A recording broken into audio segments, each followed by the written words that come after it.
का मतलब ये है। कैसे, क्या बोला, ध्यान से सुनना मेरी बात। अगर b की वैल्यू a से बड़ी है तो यूनिक ट्रायंगल होगा, अगर b लेसर देन a है तो आपका यहाँ पर नो ट्रायंगल इज पॉसिबल होगा। मेरा सिंपल सा यहाँ पे कहना ये है। ऐसा क्यों बोला गया? ऐसा इसलिए बोला गया क्योंकि उस क्वाड्रेटिक का जो टर्निंग पॉइंट है वो आपका क्या है, इस वाले पॉइंट का टर्निंग पॉइंट अगर आप देखो तो वो आपका माइनस यानी कि 2a/2 यानी कि a का cos b है कि नहीं। और अगर b ऑब्ट्यूस है इसका मतलब कि ये नंबर आपका निगेटिव है इस फिगर में, और दोनों रूट पॉजिटिव तो हो ही नहीं सकते, नहीं तो आपका ये 0 इधर होगा। क्योंकि 0 आपका ये नंबर निगेटिव है तो 0 इसके आगे होगा। अगर 0 इसके आगे होगा तो 0 अगर यहाँ पे होगा, बोलो, तो उस केस में आप कह सकते हो एक पॉजिटिव जो कि यूनिक ट्रायंगल बना रहा है। अगर ये क्वाड्रेटिक ऐसे ही चला गया, 0 यहाँ पे आ गया तो नो ट्रायंगल। अगर 0 यहाँ पे आया तो आप सिंपली मेरे से कह सकते हो कि आपको is a one triangle is possible होगा जब 0 यहाँ पे आएगा। 0 क्योंकि आपका एक ही C1 और C2 ये दो रूट आए, C1 और C2 में एक रूट पॉजिटिव और एक रूट निगेटिव आएगा। यानी कि दोनों रूट पॉजिटिव नहीं हो सकते, क्योंकि दोनों रूट पॉजिटिव होने पे some of the root positive मिलेगा और यहाँ पे सम ऑफ द रूट आपको निगेटिव मिल रहा है, यानी कि at least one is should be negative root पक्का होगा। अंडरस्टैंड? अगर रियल है तो बोलो डन। ये बात सभी को बच्चे अच्छे से क्लियर हो गई। तो इस केस में जब b आपका ऑब्ट्यूस है तब आप कह सकते हो कि ये इंफॉर्मेशन से आइदर एक ट्रायंगल या no triangle is possible. The second case, अगर b आपका सिंपली राइट एंगल है, b आपका सिंपली राइट एंगल है तो आपका फिर से आपने BC कंस्ट्रक्ट किया, आपने राइट एंगल रे इधर भी जा सकती है और नीचे भी जा सकती है। बोलो, ये आपका स्मॉल a है, फिर से आपका वही बात होगी कि वो कटा हुआ जो स्मॉल b का आर्क जो इसमें भर के आप आर्क कट कर रहे थे वो a से ज्यादा होगा, तब ऊपर और नीचे और दोनों ट्रायंगल सेम साइज के होंगे, एकदम कॉन्करेंट ट्रायंगल होंगे, तो वो दो में काउंट नहीं होंगे। तो इफ अगर मैं फिर से आइदर ऑब्ट्यूस और राइट एंगल लिख दूं यहाँ पे, तो ये आपका केस कंप्लीट हो जाएगा कि ऑब्ट्यूस या राइट एंगल है, राइट एंगल है तो ये 90 है तो ये 0, तो ये अगर टर्निंग पॉइंट 0 है तो भी एक ही रूट आपका ज्यादा से ज्यादा पॉजिटिव हो सकता है। तो b ग्रेटर देन और इक्वल टू a है तो unique triangle, b lesser than और इक्वल टू a है तो no triangle is possible. If b आपका सिंपली ऑब्ट्यूस या राइट एंगल है तो आप ऐसा यहाँ पे फील कर सकते हो। बोले, तो इस केस में आपको ज्यादा से ज्यादा एक ही ट्रायंगल आपको क्या मिलेगा, इज अ एक ही ट्रायंगल सिंपली आपको यहाँ पर क्या मिलेगा, पॉसिबल हो पाएगा। हम उस केस की बात करते रहना चाहते थे, एम्बिगुअस केस की, जिसमें हमें दो ट्रायंगल पॉसिबल है और वो देखना कब मिलेगा। तो उसके लिए सबसे पहले इट इज नेसेसरी कि बी आपका एक क्या होगा, इज अ एक्यूट एंगल होगा, तभी ये कहानी आएगी। उस केस में आप BC स्केल से आपने स्मॉल a लेंथ का BC साइड को प्लॉट किया, इज कोटेक्स से एंगल B इस तरह से कंस्ट्रक्ट कर लिया जो भी आपको एक्यूट एंगल गिवन है। फिर से आपने स्मॉल b का एक आर्क कट किया, वो स्मॉल b का जो आर्क है वो बच्चे इस परपेंडिकुलर लेंथ से छोटा हुआ तो आपको उस केस में कोई भी ट्रायंगल कंस्ट्रक्ट नहीं हो पाएगा। अगर ये b है, ये c है और ये वो गिवन एक्यूट एंगल की रे है, और अगर मेरा कहना है कि गिवन आर्क आपको इस तरह से टच करते हुए जाएगा, बोलो, गिवन आर्क आपका इस तरह से टच करते हुए जाएगा इस रे को, तब उस केस में एक ट्रायंगल केवल पॉसिबल हो पाएगा। ये डॉटेड लाइन यहाँ पे B को रिप्रेजेंट कर रहा है, B है, और ये एंगल यहाँ पे B है। जब थर्ड केस की बात करते हैं, जब आप कहोगे कि B और ये C है, आपने ये रे को यहाँ पे कंस्ट्रक्ट किया और आपने सिंपली एक आर्क b स्मॉल b का आर्क भरा और वो आर्क आपका इस तरीके से चला जाए कि इस रे को यहाँ से जस्ट इससे बड़ा हो जाए कि दो जगह पे कट कर जाए, तब आप मेरे से कह सकते हो कि उस केस में ये आपका एक बी लेंथ के लिए A1 पॉइंट हो जाएगा और ये आपका A2 वर्टेक्स हो जाएगा, मतलब A के दो वर्टेक्स हो जाएंगे A1 और A2, और इस फिगर में ये भी B है और ये भी B है, यानी कि दो ट्रायंगल, एक A1BC एक A2BC जिसमें B कॉमन BC कॉमन, लेकिन ये एंगल अलग अलग। ये सभी को फिगर फील हुआ। एक ऐसा आपका फिगर बन सकता है, एक ऐसे आपका फिगर बन सकता है। इसके अलावा आपने यहाँ पे BC प्लॉट किया, आपने इस एंगल B की रे प्लॉट किया, आपने एक आर्क कट किया, वो आर्क हो सकता है ऐसे आपका कट करके चला जाए बच्चे कि आपका ये लेंथ A था, मतलब B की वैल्यू अगर A के बराबर हो जाए, मीन्स B की वैल्यू अगर A के बराबर हो जाए, तब आप कह सकते हो कि B की वैल्यू A के बराबर हो जाने से आपका ये जो आपका ये 90 डिग्री नहीं, ये आपका B था और ये भी B इस वर्टेक्स से गुजर जाए, एक ये केस हो सकता था। या इसके अलावा एक और केस हो सकता था, B है, ये C है, ये रे है और आपने आर्क कट किया और वो इसके पीछे साइड में इसको कट करना। भाई इस परपेंडिकुलर लाइन से बड़ा, यानी कि इसको दो जगह पे कट करेगा, लेकिन एक पॉइंट ऑफ इंटरसेक्शन इसका पीछे आ सकता है। इस तरह से ये B था इस फिगर में, तो A वर्टेक्स, ये A वर्टेक्स, इस केस में एक ट्रायंगल, इस केस में नो ट्रायंगल, इस केस में एक ट्रायंगल, इस केस में दो ट्रायंगल, बोले तो वो लेंथ ऑफ B। बेसिकली ये कितनी लेंथ है, जब B एक्यूट है तब ये आपको 5 केस यहाँ पे देखने को मिल रहे हैं, और जब B एक्यूट है तो ये परपेंडिकुलर लेंथ है कितनी, ये A है, ये B है, तो बेसिकली ये परपेंडिकुलर लेंथ आपकी है A का sine B angle value, A का साइन B है ये परपेंडिकुलर लेंथ। बोलो बच्चे, तो मेरा सिंपल सा कहना है कि गिवन B की वैल्यू अगर A साइन B से छोटी है तो नो ट्रायंगल इज पॉसिबल। इसका मतलब उस केस में क्या होगा कि उस क्वाड्रेटिक के दोनों रूट आपके इमेजिनरी हो जाएंगे, यानी कि इस क्वाड्रेटिक के बोथ द रूट्स उस केस में, क्योंकि इस लाइन को कट नहीं कर पाया, तो both the roots are become imaginary हो जाएंगे। उस केस में both the roots are become क्या हो जाएंगे, इमेजिनरी हो जाएंगे इस केस में, इस क्वाड्रेटिक के। जब आप कहोगे कि B इतना बड़ा हो जाए कि वो A साइन B के बराबर हो जाए,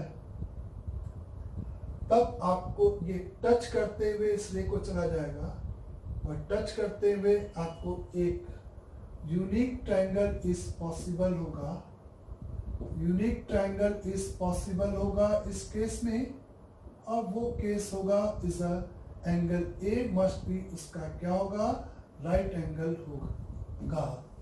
बोले, और इस फिगर में अगर B की वैल्यू A साइन B के बराबर है तब आपका यूनिक ट्रायंगल इज पॉसिबल होगा। जब B की वैल्यू आपकी A साइन B से तो बड़ी हो जाए, उस परपेंडिकुलर लेंथ से बड़ी हो, लेकिन इतनी ना बड़ी हो या इससे इक्वल या इससे बड़ी ना निकल जाए, मतलब कि स्मॉल a से छोटी हो, स्मॉल a से छोटी हो, जब ये पूरी कंडीशन फुलफिल होगी, जब b की वैल्यू a साइन b से बड़ी है लेकिन वो लेंथ स्मॉल a से छोटी है, तो उस केस में the two triangle are possible होंगे।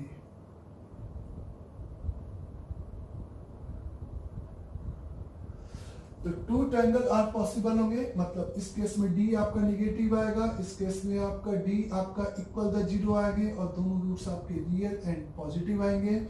इस केस में बेसिकली क्या होगा बच्चे, इस केस में बेसिकली क्या होगा कि जब a greater than b greater than होगा तो दोनों रूट आपके पॉजिटिव और रियल आएंगे। Both the roots are positive and real के लिए ये पूरी कंडीशन यहाँ पे होगी। इस केस में इस लाइन को चूंकि ये दो जगह पे कट कर रहा है, और इस केस में बेसिकली क्या हो गया कि बी फिर से आपका इस ए के बराबर हो गया, बी ए के बराबर हो गया, तो आप कह सकते हो कि बी की अगर ए के बराबर हो गया तो यूनिक ट्रायंगल इज पॉसिबल। और यहां पर बी अगर ए से बड़ा हो गया तो फिर से आंसर इज, एक तो ए मिलेगा इधर साइड, तो यूनिक ट्रायंगल इज पॉसिबल। तो कहने का मतलब कि आपका इस तरीके का एक एग्जाम में ऑब्जेक्टिव हो सकता है, जिसके लिए कहा जा सकता है कि ये इंफॉर्मेशन है तो कितने ट्रायंगल कंस्ट्रक्ट हो सकते हैं। तो अपन वही कंस्ट्रक्शन को इस तरह से फील करते हुए यहाँ पे बता रहे हैं। और यहाँ पे मैंने कुछ इस पर्टिकुलर एक केस के लिए बात किया कि जब दो साइड और उसी में से एक के अपोजिट एंगल अगर आपको गिवन होगा, उसी में एक के अपोजिट एंगल गिवन होगा, तब आप वहां पर इस तरीके से प्रोसीड करोगे। तब यहाँ पे आप इस तरीके से प्रोसीड करोगे। और जब भी कहा गया कि the two sides are possible, यानी कि क्वाड्रेटिक्स को उठाओगे, उस क्वाड्रेटिक के दो रूट C1 C2 जैसे मैंने उठाया, और ये sum of the root and product of the root की बात करोगे। अगर क्वाड्रेटिक की बात किया जाए तो इस केस में डी उस क्वाड्रेटिक का निगेटिव आएगा, आप चेक करोगे, डी 0 आएगा, डी पॉजिटिव आएगा, और एक रूट, दोनों रूट पॉजिटिव आएंगे। डी आपका पॉजिटिव आएगा, एक रूट आपका 0 आएगा और एक रूट आपका पॉजिटिव आएगा। इस केस में दोनों रूट फिर से रियल होंगे और एक रूट पॉजिटिव और एक रूट नेगेटिव आएगा। कहने का मतलब ऐसा वो डिस्क्रिमिनेंट को लेकर हम कंस्ट्रेंट निकालेंगे तो भी यही चीज आएगी। तो ये मैंने कंस्ट्रक्शन से आपको समझाया है कि दो साइड और उसमें से एक के अपोजिट एंगल गिवन है तो उसका केस। तो जब आपको ये वाला फिगर गिवन है, मतलब कहा गया कि दो ट्रायंगल पॉसिबल है, उसको लेकर आपको कोई भी प्रॉब्लम बोला गया है, जैसे उसमें जो दो साइड्स पॉसिबल हैं उसकी बात करें हम लोग, मतलब स्मॉल ए बी और एंगल बी गिवन है सच दैट और क्या गिवन है, ए आपका बी से बड़ा है और बी आपका ए साइन बी से बड़ा है। अगर ये कंडीशन है तो ये इंफॉर्मेशन आपने देखा कि दो ट्रायंगल इस तरह से फिगर में बनाएगा, BC है ना, BC आपका हो गया, तो अब B उस केस में एक्यूट होगा एंड B इज एक्यूट भी होगा। बच्चे बोलो, B एक्यूट एंगल होगा। चलो, तो गिवन B एक एक्यूट एंगल होगा और वो आर्क इस तरह से दो इस तरह से कट करेगा। ये आपका वर्टेक्स A1 हो जाएगा, ये वर्टेक्स A1 और ये वर्टेक्स A2 हो जाएगा, और ये लेंथ यहाँ पे स्मॉल C1 और ये लेंथ यहाँ पे स्मॉल C2 रिप्रेजेंट हो रही है बेसिकली फिगर में। और ये आपका डॉटेड लाइन B है और ये लाइन भी B है। ये परपेंडिकुलर लेंथ A का साइन B है इस फिगर में। आपको कुछ भी चाहिए तो आप या तो क्वाड्रेटिक उठाओगे, वो क्वाड्रेटिक यानी कि cos B एंगल पता था तो आप लिखोगे C² plus A² minus B² divided by 2AC, और या तो ये इस क्वाड्रेटिक को लेकर प्रॉब्लम बनाया गया होगा तो आप 2A cos B into C minus plus A² minus B² is equal to the 0। इस केस में इस C के दो रूट आएंगे, C1 और C2, और C1 और C2 को लेके जो भी एक्सप्रेशन लिखना है वो आपका क्वाड्रेटिक का सवाल हो जाएगा। इस तरीके से आप यूज कर सकते हो। आपको कहा जाए कि इस दो ट्रायंगल्स के एरिया का डिफरेंस चाहिए बच्चे, तो आप कह सकते हो A साइन B, इसका ये एक ट्रायंगल, ये एक ट्रायंगल, इसका एरिया का डिफरेंस है कि ये ट्रायंगल, और इसके लिए ये हाइट हो गई, ये बेस C2 माइनस C1 हो गया, और C2 माइनस C1 आप नीचे से आराम से निकाल सकते हो। इस तरीके की चीजें आप इस फिगर में यूज करके प्रोसीड कर सकते हो। तो मोस्टली प्रॉब्लम आपका इस टाइप का होगा। ओके, यहाँ तक सभी को। तो जैसे आपको कहा जाता है कि मतलब कि सिंपल आपको ऐसे सवाल बहुत सारे देखने को मिलेंगे, कोई बड़ी बात नहीं। C1 और C2 के अलजेब्रा एक्सप्रेशन को लेकर सवाल दिए होंगे, हम बहुत आराम से उसको निकाल सकते हैं, है ना। तो ये सॉल्यूशन ऑफ ट्रायंगल यानी कि कुछ इंफॉर्मेशन हमें गिवन थी, उसके अगेंस्ट हम लोग ने उसके अगेंस्ट सिंपली अपन ने क्या काम किया यहाँ पे, उसके अगेंस्ट अपन ने सिंपली यहाँ पर क्या काम किया कि इस ट्रायंगल कंस्ट्रक्ट करके इस फील किया कि क्या उस इंफॉर्मेशन से यूनिक ट्रायंगल पॉसिबल होगा या नहीं होगा, इस पर डिस्कशन अपन कर रहे थे। इस पर अपना डिस्कशन था कि क्या वहां पर वो यूनिक ट्रायंगल पॉसिबल होगा या नहीं होगा, ये आप मेरे को बताएं। ओके, उसके अलावा हमें एक रेगुलर पॉलीगन की बात होती है। इज अ कॉमन सेंस, बस सिंपल ज्योमेट्री लगाएंगे, कुछ भी इसके लिए तो याद नहीं रखना है। आपके पास एक रेगुलर पॉलीगन है बच्चे, आप ऐसे समझेंगे, इस तरह से जब भी होगा तो आप इस तरह से एक फिगर बनाएं। इसकी साइड आपकी स्मॉल ए है, रेगुलर है। अगर एन साइडेड रेगुलर पॉलीगन है तो ये अपने सेंटर पे कितना एंगल सबटेंड करेगा, ये यहाँ पे 2 pi by an angle subtend करेगा। ये बात सभी को क्लियर है एकदम अच्छे से।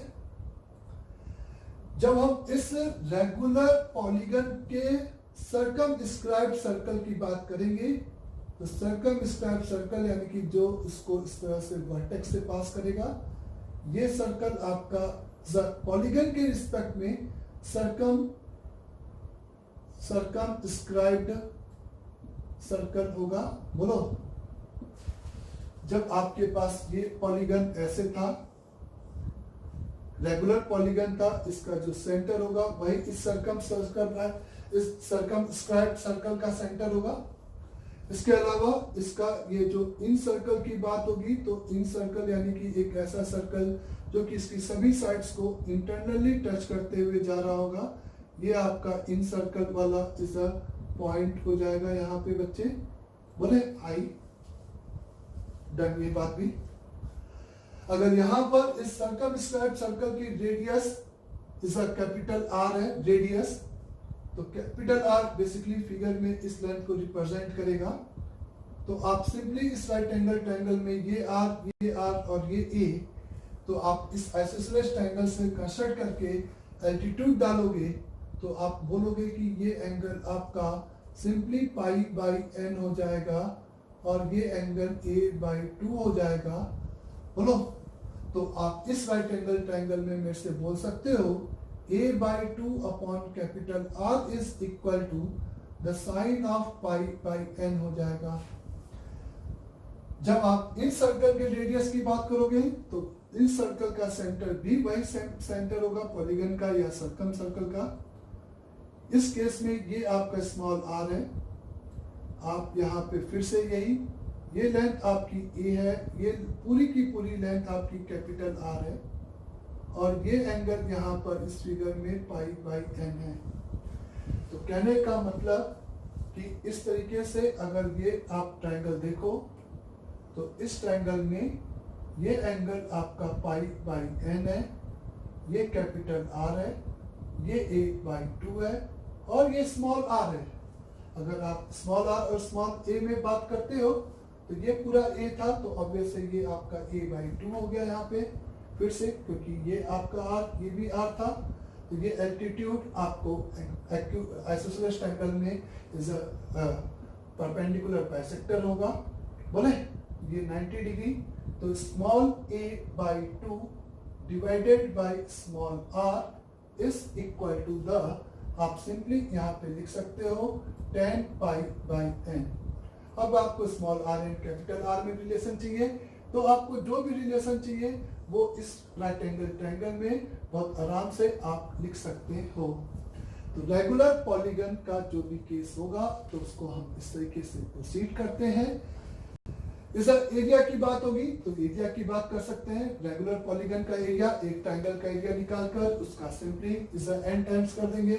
एक ट्रायंगल का area half BC into sine theta से, हाफ बेस इंटू हाइट, अब वो क्वेश्चन पे जिस तरह से भी अपन को पूछा जाता है उसको अपन वहां पे कंसिडर करते हुए इस रेगुलर पॉलीगन के फिगर को वहां पे सिंप्लीफाइड कर लेते हैं। तो रेगुलर पॉलीगन से अगर रिलेटेड एक क्वेश्चन की बात करता हूं यहाँ पे मैं सिंपली, आप ऐसे फील करो, आपको कहा गया है, सुनना ध्यान से, बस आप इस कंस्ट्रक्शन में ये बेसिक ज्योमेट्री है जिसको याद रखना है और उस प्रॉब्लम को बहुत आसानी से हम लोग सॉल्व कर सकेंगे। मैंने कहा IN is the area of n-sided regular polygon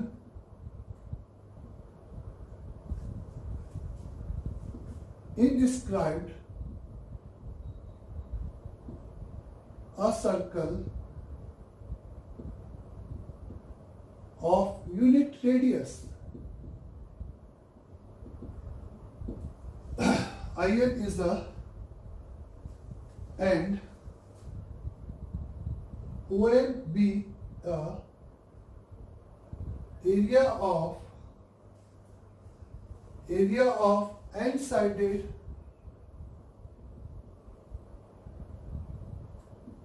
regular polygon circumscribed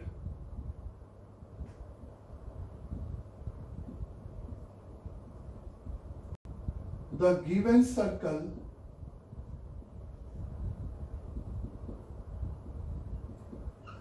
IN आपका अंदर एक बने इनस्क्राइब्ड पॉलीगन का एरिया है, ON आपका बाहर एक रेगुलर पॉलीगन एन साइडेड का जो बना है उसका है।